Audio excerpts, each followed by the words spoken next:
Thank you. Thank you very much for this great introduction. Thank you for letting me be here. Yes, that's true. I want to talk about playful digital user experiences today. I want to give you a little insight about how to create these engaging experiences and what is the complexity of this process. And also to zoom in a little bit what this little poorly constructed subtitle says, but what does it take to create more than the sum of its team members? So how can you create something that is from great value with all different skill sets? So before I dive into that a little deeper, I want to confront you with a couple of questions. And the first one is, how to motivate people diagnosed with Parkinson's disease to walk more. That's the first one. And then the second one is how to spark the interest of kids for the world of science and technology. Also an interesting broad question. And the third one is how to create an experience that puts you in the shoes of someone living with dementia. These kinds of questions are often presented by our clients to IJsfontein. I'll give you a little context of our company. We are a digital agency that is, we are existing for more than 25 years. And we believe in the power of play. We make playful solutions with serious impact. That's our tagline. We think that our people are initially and intrinsic, are motivated to learn. And we want to use this motivation, we want to use game mechanics to put that into our software products. And products that will make impact. We started a long time ago making CD-ROMs and flash games for in the browser. Don't know if flash is still a term that rings a bell with your generation, but it was a very fun tool to create web games in. But nowadays we make games and apps and interactive installations in different fields of work. We do that within the museum area with interactives at exhibitions. We do educational projects to learn within the context of schools. The health part, we make apps that will make behavioral change available. Those kind of aspects we do in the health industry. And finally, we also do that for professional businesses. And we do that with a very diverse team. I think you will recognize most roles here. For the overall concepts, we have strategists. We have a lot of different designers working at IJsfontein. Visual designers, UX designers, and a lot of different developers who make all our products. For several years, we also have content designers within our teams. Because the content is becoming a greater aspect of the work we do. So making the content of our experience matching with the products that we make and using the expertise of our clients and experts that are involved in the project is getting more and more important. I will show you that in a couple of examples. But it's a very broad range of skill sets. And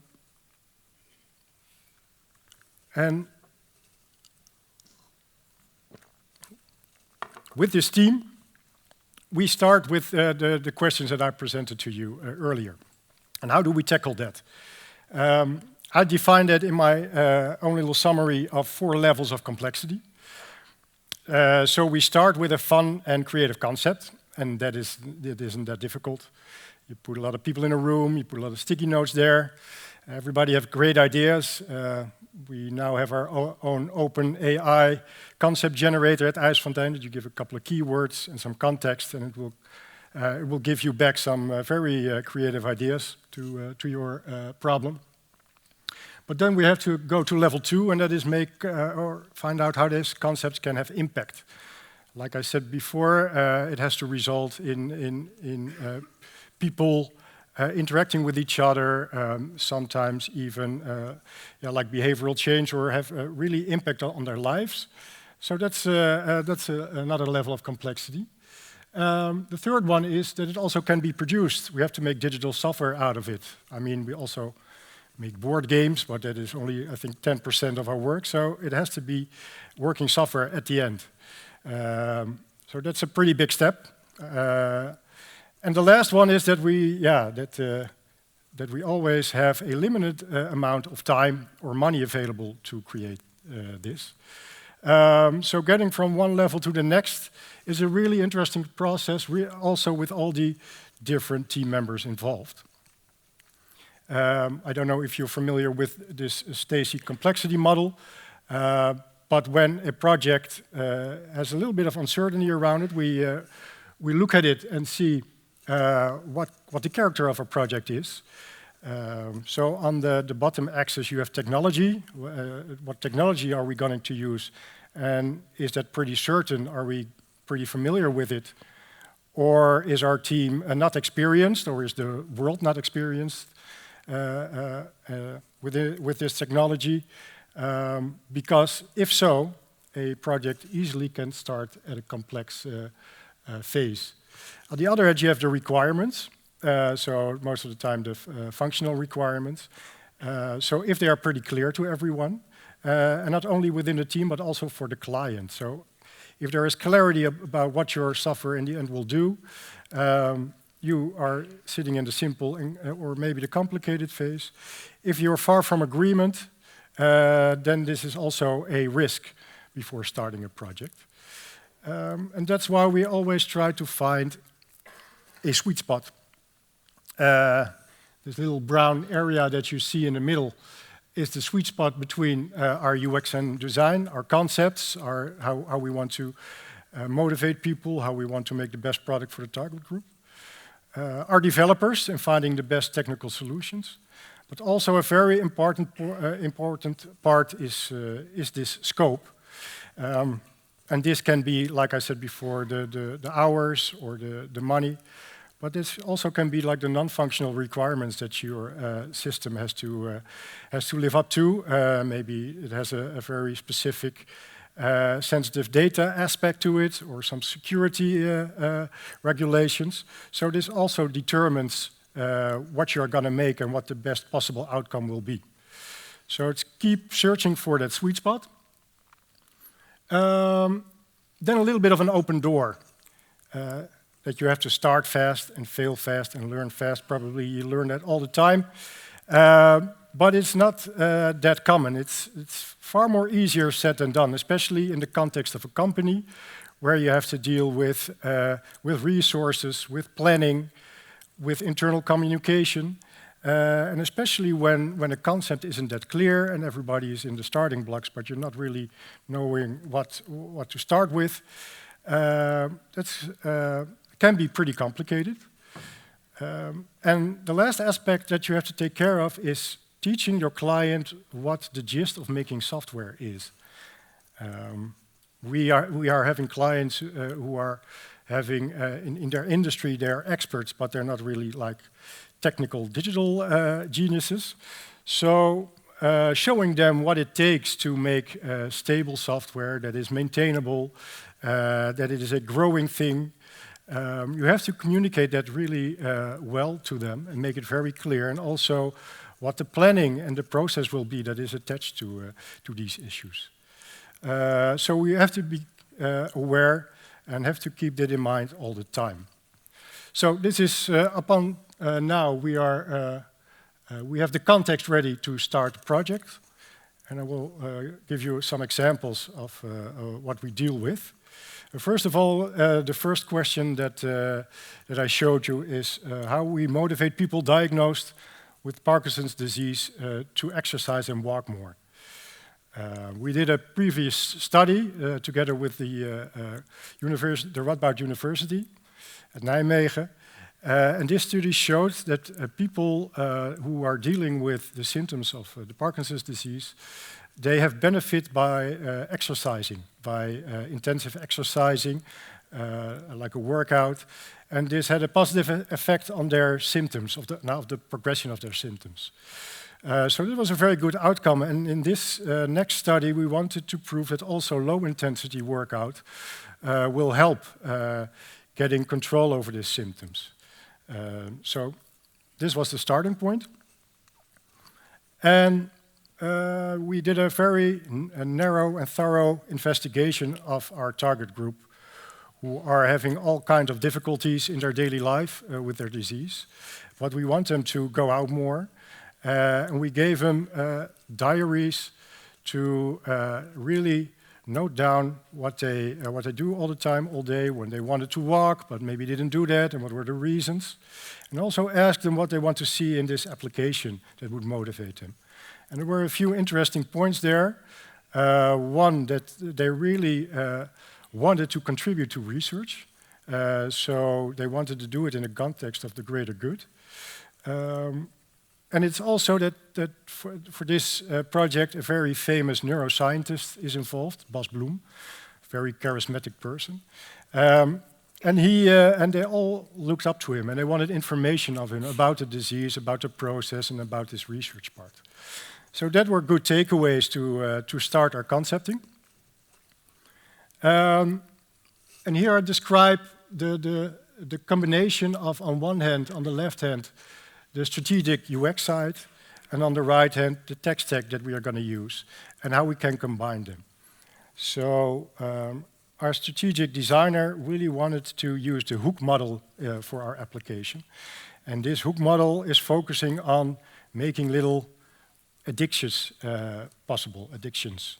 So you have a little trigger, and that results in an action, and that action is a reward, so a little pling or a celebration, and it is an investment, and that will make you do an internal trigger again, or getting in it. So you get into a loop, so you get attached to your digital product. So that was on the left. And on the right, we have the Apple Health Kit that we needed to monitor the steps that they take all day. The Google Fit API, because we had to make a mobile app for both platforms. And on the top you see, we used React Native to make the actual apps.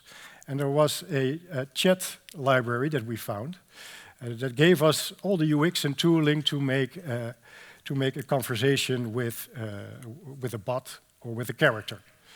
So these were the starting points. And then we constructed this character chat. You see that the sender is Bas Bloem, so the famous scientist, and he's motivating and giving people information for 2 years. And you will get a message or a conversation every 3 days. So there's a huge amount of conversation there. So we really had to focus on managing this content part. And there's where the overlap with our content designers come in. We have also have to think of tooling to make it easier for them to make nice conversations, and also conversations that react to certain parameters. For example, if we set a goal for this target group to walk, and if you are below that goal, you have to be motivated, and if you are above it, we don't have to stimulate you. So the conversation has to react on it. So this was a very big and challenging part, especially because we wanted a controlled chat. We don't wanted a chat bot that's going to give you not enough information or not the right time. So it was a control setting, but with a lot of content involved. And it resulted in a very clean app that really focused on what the end user wanted. So we gave him the steps, we gave him the motivational aspects, we gave him little notifications to provide him with the right actions. And it was also good learning that we as IJsfontein, we wanted to introduce like all kinds of gaming formats. Like we had a community bingo idea that we already implemented in this app. That we were very enthusiastic of. But after testing and iterating, the focus group really said, now let's keep straightforward what this app is for, and this is research. and is monitoring our steps. So we did it with a lot of more, what we think more easier way to motivate them. For example, putting them on a trip through Europe with their steps. So it became really it's a good example of keeping close to the core and how we managed to get all the technical things in the background connected to the experience of the end user. So that's one example. Then the second one, about how to spark interest for kids to the world of science and technology. We got a question from an international client that wanted to make a digital platform for the age group of 6 to 12 to learn about the STEAM topics. And the STEAM topics are science, technology, engineering, arts, and mathematics. And how we could motivate them, spark their heads in getting interested to this field, this beta field, with the end goal of their searching education directions over there, and at the end a job within this STEAM field. And how did we do that? We created a huge hexagon 3D browser playground for them, where they could investigate different places. You can see here, for example, it's about sea creatures, but we also have themes about shadows, you see a boat here, about constructing a tower. So we have 15 themes in general. If you click on them, you can find infographics, and it has to be another way of learning. So get away from the traditional learning, so no quizzes or tests, but really on an engaging way, learn these kids things about different STEAM topics. And the biggest challenge was to create a mini game for every single theme. So here we took the same approach. On the left, you see the things that we wanted the children to learn. On the top left, you see things about buoyancy, or constructing a tower, or the difference between potential and kinetic energy, and how you can use it. And on the other hand, because we have to make a lot of them, we wanted to have a tech stack that we can really play around with and gave us a lot of opportunity, but was also giving the impression that we did something with the physics. So we used a library, a JavaScript library named Manor.js. We have a 3D renderer called 3AS and a 2D renderer Pixie.js. And with that tool set, we sat around the table and came up with some different concepts. Just to get you along in the process, it's really using a physics engine and pretend that you are using actual physics is a real difference. It's like mimicking. It's you can for a little play tool it's enough, but that say something really about gravity and especially about massive constructions is really hard. So it was really back and forth about how to make it a little fun game, but also had an educational aspect there. And in the middle, you see we also had to do something with the buoyancy. So how can we do that with constraints and tilting, and that it feels like buoyancy? And we didn't have like a simulator with liquid and kind of things. And on the right, you can see that we also worked with like Bézier curves and splines to draw paths by a kid, to move a little roller coaster cart for the potential and kinetic energy aspect. And that resulted in these fun mini games. So on the left you have this construction game. You have to take away the blocks. You have to feel what what you can do and what you cannot do, and what blocks are easily removed. And it's very focusing on playing it again, and playing it again, and playing it again, just to get a feel of what the impact is of certain decisions. In the middle, the buoyancy game resulted in a boat game that you have to stack with a lot of crates with different weights. It's going to tilt. It has a maximum limit that it can be piled up with. And so you have to find a balance between getting as much on your boat and let it float as it should. And also here the aspect was to do that over and over again and see what the gist is behind it. And we created the line rider with the little meters beneath it so that you can show what makes the most impact at the end and how that relates to the different kinds of energies that are piled up there in your little card. Then the last case that I want to show you is the creation of an experience that puts you in the shoes of someone living with dementia. 10 years ago, IJsfontein made a container where you could enter and that you are going into a setting where you are confronted with all kinds of issues and problems and things that people who are dealing with dementia have to take care or have to manage and how they can relate it to their real life. This was a very huge success. A lot of caretakers went in there. People who have relatives with dementia really got a very engaging experience and were very impressed with what they experienced.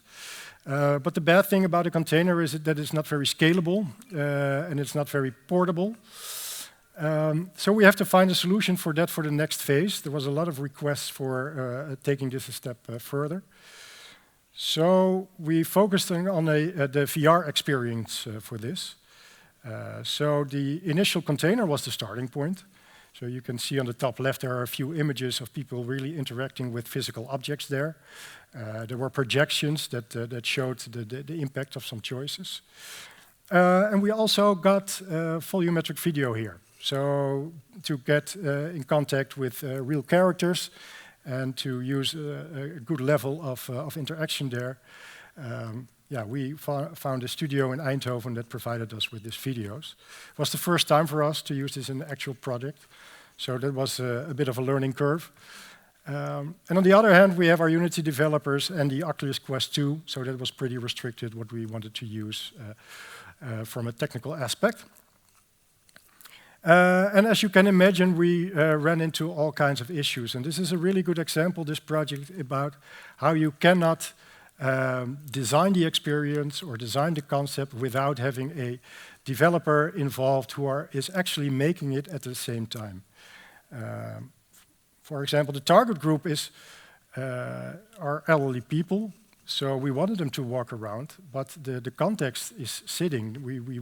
People are not used to put on VR glasses and walk around. So the context is sitting people. So how do you gonna move around through rooms and spaces without the ability to walk? So that was the first thing we have to tackle. And also embedding the video and recreate the items in the room. Getting them to be recognizable. You see, for example, some jars there in the closet. The brand and the labels of those accessories have to be really clear because they are part of the story that we wanted to tell about previous memories and stuff. But you also are limited to the hardware limitations of your Oculus Quest. So there was a constant fight between detail and what is still functioning and what is recognizable for a user and contributes to the story that you want to tell. A very important aspect of the first container, or the container version, was that you had a bag with you that you put stuff in and that you would bring along and it would be reacted strangely during your experience. And a bag wasn't a really good idea in a VR environment, but what do we do then? So we looked at a basket, but then we came across the issues that, you want to move your basket with your controller, but you don't want to, you want to constrain the interaction because you don't want things to fall out, you don't want people to throw it away, especially not because it's not the character of the interaction that you're making. It has to be like pretty serious, so no weird surprises there. So there was a lot of time going back and forth and see how simple things like a basket would be designed and how the interaction would be designed in the context of a VR world. But the big plus here is that you can integrate things that we couldn't integrate in the container. We have some memory or dream sequences now in the VR version. One is that you are confronted with a little yellow cake, so a piece of cake in front of you on a table, and then it brings you away to that you were a kid, and that you see a little rubber duck, yellow rubber duck floating, and that your first reaction is to hit this rubber duck out of, because of your youthful memories, and then when you realize that you are hitting this piece of cake, what is a really shameful experience, and you see everybody look at you and wondering what a strange behavior you are presenting. So, but being able to actually make these sequences visual is a big plus compared to the initial project. So we are making the use of the medium that you are working with really makes it a more engaging experience than it initially was. Okay, so the gist and the takeaway that I want to give you is that it doesn't really matter how you call your team members, how you call yourself, if it are creative technologists or technical creatives. I think the base of good digital experiences and good digital products is that it needs a dedicated team of problem solvers, that you are knowing the tooling that you work with, that you know each other's skill sets, and that with that combined you can come to create immersive and great end products. Thank you very much.